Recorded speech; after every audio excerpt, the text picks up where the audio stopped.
Bonjour, Sharif Majdalani. Je suis écrivain et romancier et professeur à l'Université Saint-Joseph de Beyrouth.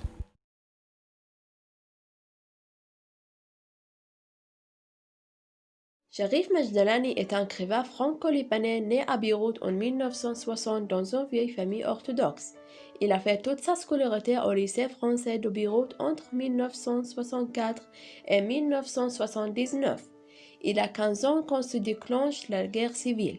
À 20 ans, il part en France et fait ses études de lettres modernes à l'université d'Aix-en-Provence. Après avoir poursuivi ses études à l'université d'Aix-en-Provence, il a fait sa thèse de doctorat en 1993. Il revient en Liban la même année et commence à enseigner à l'université de Balamont, puis à Sainte Université Joseph. Majdalani est un romancier et un membre du comité de rédaction de l'Orient littéraire. Il est également président de l'association Beth el-Koutab depuis 2012 à Beyrouth. Majdalani a un style littéraire qui tente de fouiller dans le passé pour interpréter les événements historiques. Il est intéressé au langage narratif simple, avec la terre, la guerre et les situations économiques, sociales et historiques du Liban.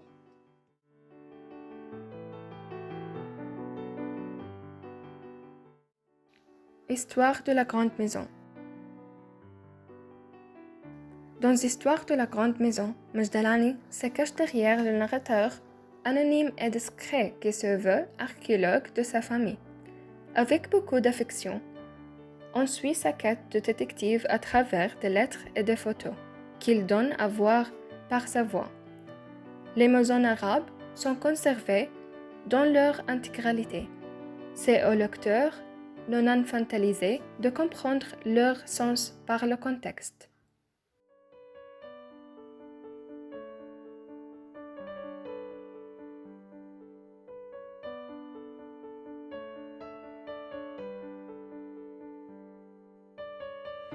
Dans le Liban, à la fin du 19e siècle, Wakim Nassar s'échappe de son village à Ain el-Shir. Wakim commence des plantations d'orangers dans terre connue pour cultiver des baies. Il réussit la plantation sur des terres communes vastes. Et il devient un homme riche et tout le monde le connaît. Un homme français nommé Émile Coriel arrive à Ain el-Shir. Il construit un palais, cultive des eucalyptus et devient un ami de Wakim. Après des désaccords sur le mariage de Wakim à une femme de l'intérieur ou l'extérieur de famille, Wakim décide d'épouser Hélène, une femme maronite, sachant qu'il vient d'une secte orthodoxe. La fin se termine par la conversion d'Hélène à l'orthodoxie, après quoi Wakim l'enlève. Wakim continue sa culture réussie et se dirige vers la culture d'une nouvelle variété de chaux, la lampontine. Il envisage d'entrer dans le conseil de Matrani. Alors, il renforce ses relations et construit la célèbre église orthodoxe à Ain el-Shir. De plus, Wakim fournit un refuge pour les réfugiés pour être populaire, et il réussit, livrant beaucoup de belles connaissances et d'entendre son nom. Le rôle de Wakim Nassar se poursuit au sein de la famille et de la secte orthodoxe, qui est le rôle du chef et de protecteur. Puis, Émile Coriel quitte le Liban comme tous les Français après avoir donné les rênes de la villa à Wakim, la même villa que les Turcs ont saisi. Un peu plus tard, les Turcs viennent Wakim pour ses amitiés avec les Français et pour les dissidents qu'il cachait.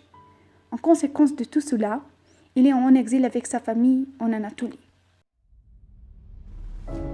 Après 2 ans d'exil, Wakim est malade et ses fils refusent de lui parler de la nature de sa maladie. Après son retour, il sera témoin de la naissance du mandat français.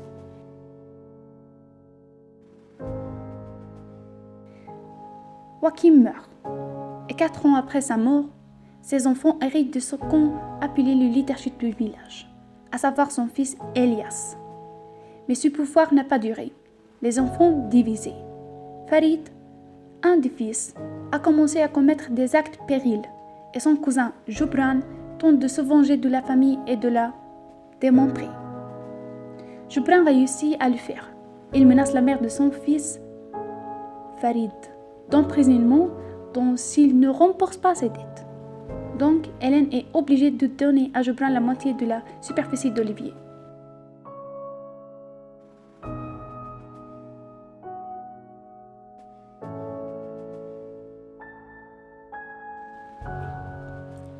C'est là que les enfants commencent à migrer et leurs morceaux, sauf le père de l'auteur, le plus jeune fils de Joachim.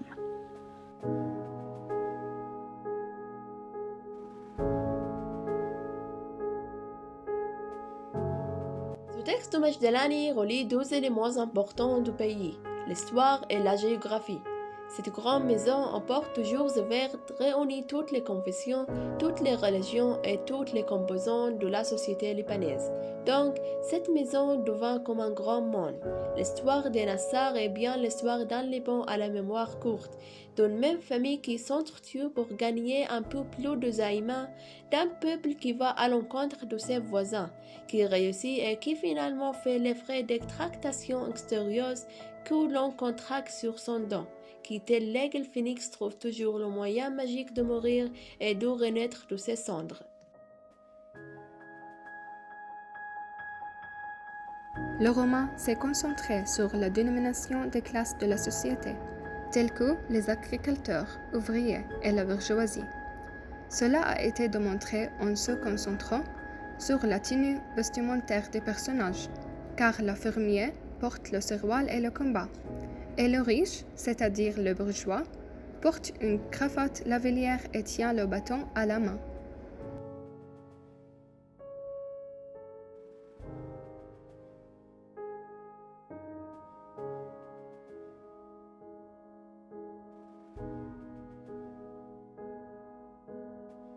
La vie au Liban pendant les 19e et 20e siècles était composée de différentes classes sociales. En outre, l'arrangement des classes était clair dans ce roman. Joachim est un homme riche qui possède de nombreuses propriétés. Il aspire à nouer plus de relations sociales pour lui permettre d'accéder à une classe sociale plus prestigieuse. Et parmi les classes qui ont été mentionnées dans ce roman, la classe du clergé, qui représente des gens protégés par l'État et les gens autour. En ce qui concerne la vie politique à cette époque-là, le Liban était sous la domination ottomane, et l'effet de cela a été évident. En 1921, le Liban était sous la domination française. Le vol, le pillage et le vandalisme se sont multipliés, ainsi qu'une guerre civile entre les Maronites et les Druzes.